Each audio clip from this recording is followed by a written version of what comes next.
Today we're going to journey into the fractured mind of one of modern poetry's most unforgettable characters, Miss Havisham. Using Carol Ann Duffy's incredible poem as our map, we'll explore what happens when a single moment of heartbreak is left to fester and define an entire life. It's a real psychological deep dive.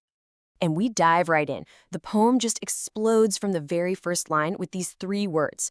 This single phrase captures the entire storm that's raging inside her. It's a declaration of war, but it's also a cry of pain, all at the same time.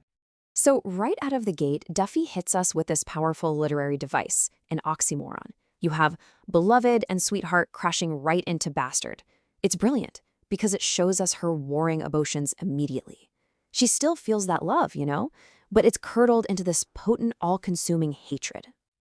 All right, moving into that first stanza, we get to see just how this internal conflict has been building.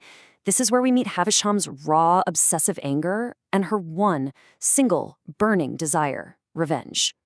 She tells us she has literally prayed for his death every single day. And this isn't just some passing thought. It's like a religion to her. And she believes this devotion has physically changed her, twisting her own body into a reflection of her poisoned soul. Let's break down these metaphors, because they're amazing. Her eyes aren't just eyes anymore, they're dark green pebbles. And that green, that's the color of a jealousy that's made her hard and cold as a stone. And the veins on her hands, just a normal sign of getting older, she sees them as ropes, weapons she could use. Her own body has become an arsenal for her hatred. Okay, so in the second stanza, we see how this internal rage has caused her to just rot in isolation, and she has to confront the shell of the person she's become. And then we get this, one word, in a sentence all by itself, spinster. This isn't just a description, it's a brand. It's the label society slapped on her, and it's the identity she carries now. By putting this word all alone, Duffy just slams home its crushing weight, this public verdict that she's been left on the shelf. And you can almost smell the decay here. It's so visceral. She says she stinks. She's making animal sounds, calling like a crow, because human words just aren't enough for her agony. The wedding dress is yellowing, and she's become so terrified of what she is that she literally trembles at the thought of seeing her own reflection. Which brings us to this moment when she finally looks in the mirror. And notice how fractured her thoughts are. First, she sees her, a total stranger. Then, a flash of recognition, myself. And immediately that question bubbles up, loaded with a lifetime of pain. But you have to ask, who is she really asking here? Is she blaming herself for what she's become? Or is she pointing that finger somewhere else entirely? The poem's structure is so clever here. That line break is everything.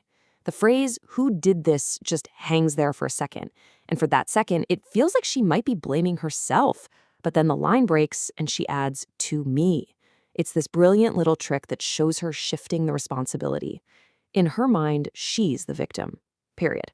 She can't accept any role in her own stagnation over all these years.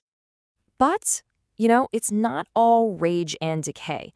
In the third stanza, we actually get a flicker of her buried humanity, of the desire that is somehow still alive underneath all that hate.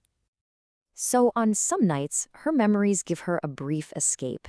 In these dreams, she reconnects with her lost body, from a time when she was whole and her tongue was fluent, when she could speak of love. But these dreams are always a trap, and the escape is always temporary. It ends with the violent bite of waking up to her reality. And listen to the language she uses. She doesn't call him by his name or even him. He is the lost body, or just it. By stripping him of his humanity, she reduces him to an object. It just goes to show that even in her most intimate, private fantasies, love and hate are completely, impossibly tangled together. So in this final stanza, this twisted love-hate thing just explodes. This is where she takes all the sacred symbols of a marriage and turns them into weapons. What Duffy does here is just masterful. She takes every single symbol of a wedding and completely inverts it. A veil isn't for a blushing bride, it's for hiding hatred. A celebratory balloon becomes a violent burst. And a wedding cake, meant for sharing, that's now a target for her to stab. This metaphor is just so powerful. The balloon is her dream of a happy life, and its bursting is the sudden, violent end to everything. And that word, dang, It's so stark. It's like a gunshot, the finality of her abandonment. The party is definitely over. And that brings us to the end, to her final haunting plea. This is where all the psychological damage we've been watching just manifests in one final, undeniable statement. She is broken, physically and emotionally. Wow, her hatred has grown. It's metastasized. It's not just about the one man anymore. It's about all men. The only honeymoon she can even imagine now is a long, slow one with a male corpse. It's this gruesome, chilling image, a euphemism for death. His, hers, maybe the death of love itself. And here it is, her final, desperate appeal. And she's talking directly to us now. She's begging us to understand that her entire being, her mind, her life, her body, was shattered by this, not just her heart.